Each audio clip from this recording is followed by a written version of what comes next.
Bienvenidos y bienvenidos a otro nuevo video del canal. En esta oportunidad tenía ganas de hacer un recorrido por la historia muy nutrida y no tan conocida de la animación acá en la Argentina.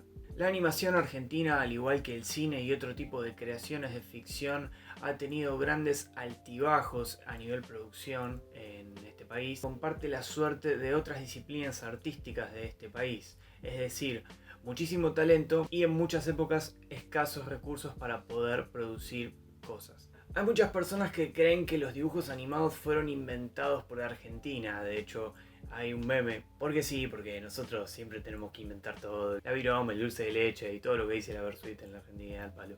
Pero en esta leyenda hay un poco de verdad. A ver, no fuimos los inventores de los dibujos animados, pero vamos a hacer un poco de historia. A principios de 1900 arrancaba como la prehistoria del cine, en donde muchísimos creadores empezaban a experimentar con diferentes recursos.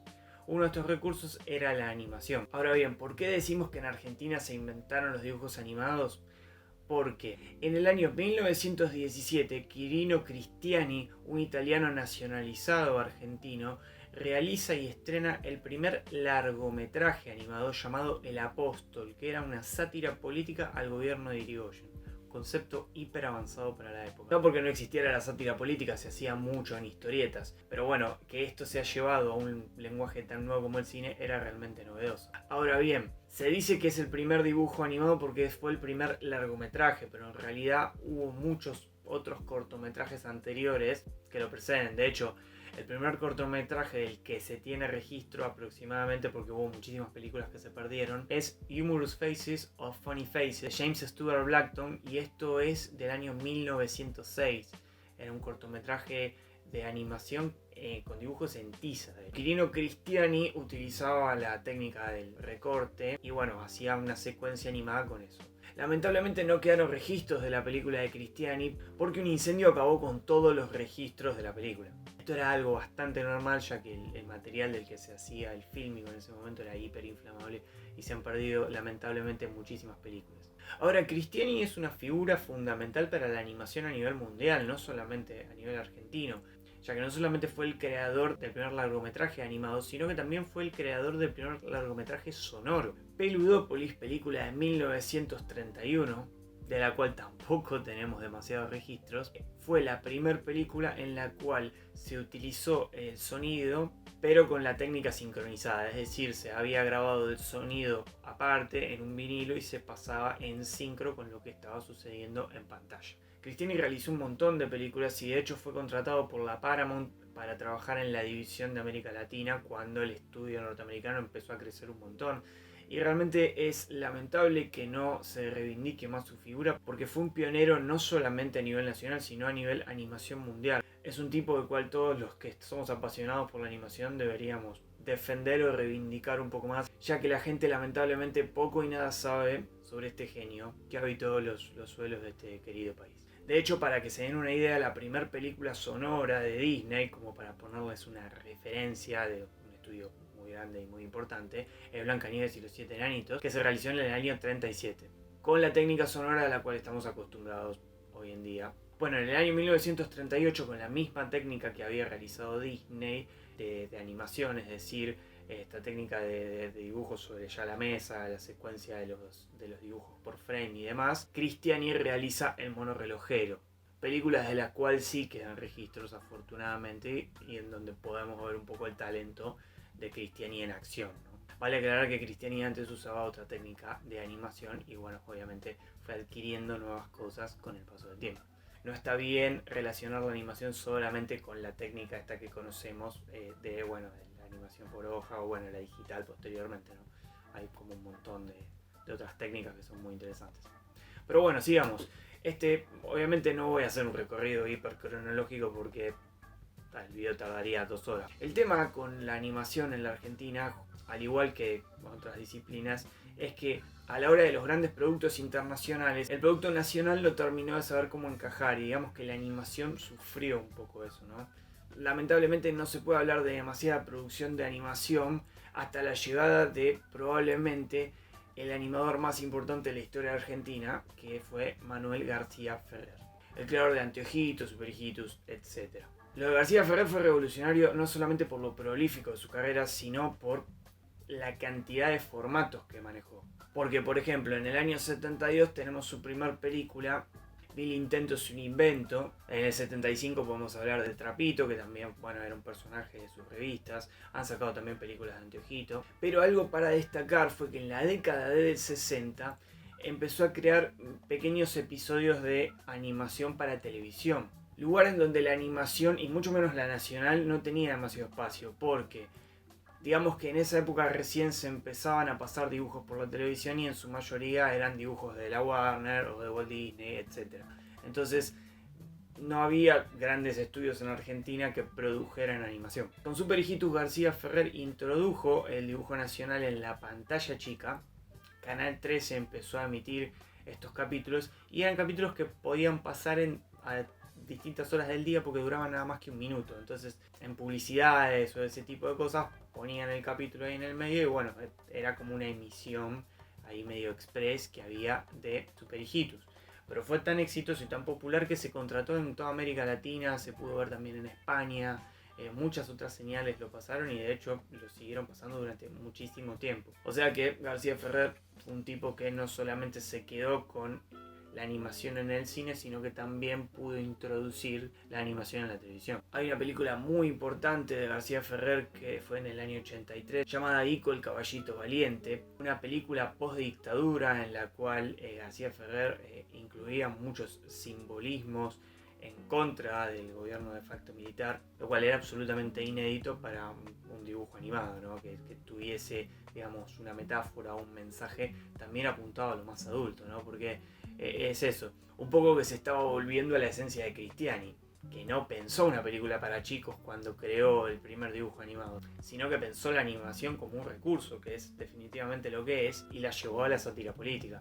Bueno, después hubo una tendencia mundial a relacionar animación con público infantil y bueno, como que todas las producciones tuvieron un poco que ver con eso, o un grueso o una mayoría, ¿no? Y como acá en Argentina durante muchos años no hubo una gran producción, al menos en animación, la inmensa mayoría de los productos eran para chicos. El caso distinto es la historieta, que es otro mundo aparte, que si bien hay una relación con la animación, en la historieta hubo como muchísimo más desarrollo porque obviamente era mucho más barato y accesible de hacer. Entonces ahí había de todo, chico, grande, mediano, lo que quieras. Bueno, así que como quien no quiere la cosa, llegamos más o menos a las series de televisión. Hay una serie que no podemos dejar de mencionar por su avance tecnológico y por la nostalgia que a todos nos trae, por lo menos a mí, y estoy hablando de Dibu, la serie que arranca en 1997 y que también entrega 3 películas, 2 seguro, pero bueno, no importa. Dibu es importante porque lleva la animación, o por lo menos una parte de ella, no solamente una serie, sino a una serie en horario familiar, es decir, lo daban alrededor de las 5 de la tarde por Telefe, un horario que en la vieja televisión estaba relacionado a lo juvenil, ¿no? Los chicos vuelven del colegio, son las 5 de la tarde, se ponen a merendar y miran televisión. Bueno, había muchos shows infantiles en esa época y Dibu fue uno de ellos, que era un show más de corte familiar, pero que tenía una cuestión también infantil. Recordemos que Dibu era una serie actuada por personas y en donde se insertaba Dibu en, digamos, la escenografía de personas reales. Una onda el Roger Rabbit argentino. Obviamente esto después lo vimos en un montón de lugares, de millones de ejemplos. Pero bueno, Nacional fue como el primero, ¿no? Mucho tiempo después en la televisión hubo una serie de Canal 13 que no fue muy exitosa, estas típicas comedias costumbristas que se pasan a las 9 de la noche, llamada Una familia especial, en donde había una familia que eran como alienígenas y había algunas partes animadas. La menciono porque fue la única serie en horario central con un recurso de animación pasado en televisión abierta. Entonces, como que tiene sentido mencionarla, pero bueno, era como un recurso más decorativo, no era como lo principal, pero bueno, es interesante mencionarlo. Un poco el abanico de producción de animación en Argentina, o sea, la cantidad y la variedad se abre a partir del año 2000.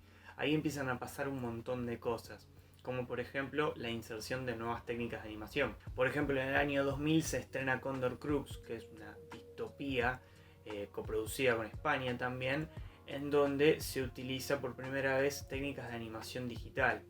y hay modelaje 3D con dibujo 2D como insertados en la misma película. Si bien a la película en términos comerciales no les fue muy bien, y capaz si la ven ahora no les parece la gran cosa, fue un paso para la animación nacional y aparte una apuesta valiosa, ¿no? No solamente por el tema de la animación y las nuevas técnicas, sino porque generalmente la ciencia ficción no es un lugar en donde el cine argentino caiga, y bueno, siempre está bueno que haya como, bueno, nada, alguien ahí que se ponga a la 10 y haga algo distinto. A partir de ahí también salieron un montón de películas nuevas y un montón de creadores diferentes. El Inca empezó a tener programas especiales para la animación, y por suerte, tanto en cortometrajes como en largometrajes se empezaron a generar muchísimos productos de animación, que bueno, a algunos les fue bien, a otros no les fue tan bien. Probablemente la película que más se nos venga a la cabeza es Metegol de Juan José Campanella, pero la verdad es que hubo varias películas de animación, algunas mejores, otras peores, pero son muchas por suerte. Pero el paradigma realmente importante en los 2000, como con todo, fue la llegada de internet a lo masivo y la inserción de recursos de internet en la creación de cualquier cosa que se haga, ¿no? Y la animación no fue la excepción. De hecho, es muy interesante hablar del primer fenómeno de animación por internet que triunfa y pega un salto a la televisión. Estoy hablando de Loco Arts, de Alejo y Valentina. Un producto generado en animación por Flash que se subía a internet y que eso después se recontra mega viralizó y se hizo hiper popular. Además, el tipo de humor era muy diferente. Lo de Alejo y Valentina marcó una generación realmente. O sea, cambió el paradigma y los modos de hacer las cosas. La cuestión de lo rústico, de lo mal hecho adrede, entre comillas, y de, obviamente, todo lo que significa la realización indie, ¿no? La generación de voces por el propio autor, o sea, todo unas genialidades absolutas, la verdad. Alejo y Valentina fue una serie que, te guste o no, fue pero fundacional de toda una generación, y esto no significa solamente de la animación, sino de todo. Del estilo también estuvieron algunas cosas que hoy, por ejemplo, estarían hiper, pero no sé, yo creo que cierran el país si se hace algo como El Mono Mario, que también era una serie animada por Flash, que se terminó pasando por la tele, pero no fue MTV sino Match Music quien lo compró en esa época, y lo pasaba, bueno, a altos horarios de la noche porque tenía un contenido explícito bastante importante. Dato de color: Memphis, Los Desconstruidos, La Blusera hicieron un videoclip donde el creador del Mono Mario los dibuja a ellos junto al Mono Mario, y tienen como ahí una aparición en el coso. Se llama Angelitos Culones. Dato absolutamente irrelevante y pelotudo, pero tenía ganas de decir. Acá yo les pongo el ejemplo fundacional, pero por suerte, a partir no solamente de la democratización de programas y de medios y de difusiones como es internet, sino de que justamente mucha gente se haya animado a hacer cosas por más que parezcan sencillas, es que hoy por hoy tenemos una cantidad de creadores de animación independiente inmenso. Porque lo más interesante de la animación en Argentina, y de hecho lo más popular hoy por hoy de la animación en Argentina, está en manos de estos creadores independientes que crean o micropiezas o piezas un poquito más largas, pero se me ocurre, no sé, Alexis Moyano, Gente Rota, el del otro día, Pablo Nogueira creo que es, Tripo Dibujitos, en fin, hay un montón, infinidades. O sea, se meten a buscar en internet y por suerte hay un montón de creadores armando cosas súper sencillas desde el punto de vista de la animación. Otras no tanto, hay cosas que son un poquito más complejas, pero en general con técnicas no muy grandilocuentes que vuelven por ahí un poco a las raíces de la animación, pero que son microrelatos muy efectivos, que se viralizan rápido y que pegan. Demostramos la premisa que decía en mi video de cine argentino: tenemos muchísimo talento creador a pesar de los pocos recursos o de la poca constancia de financiamiento que se consigue en este país para este tipo de actividades. Y bueno, al no haber demasiado más que agregar, vamos empezando a cerrar este video. Desde ya te agradezco un montón por haberte quedado mirando el video. Sería genial si lo puedes compartir y puedes comentar. Por supuesto, si no lo hiciste, ya sabes, suscríbete al canal, dale a la campanita, es la mejor ayuda que se le puede dar a los creadores de contenido. También, si tenés ganas, puedes pasarte por mi Instagram, que voy a estar ahí tirando unas fachas copadas y subiendo otro tipo de contenido que no hago en el canal. Y bueno, desde ya nos estamos viendo la semana que viene con otro video. Adiós.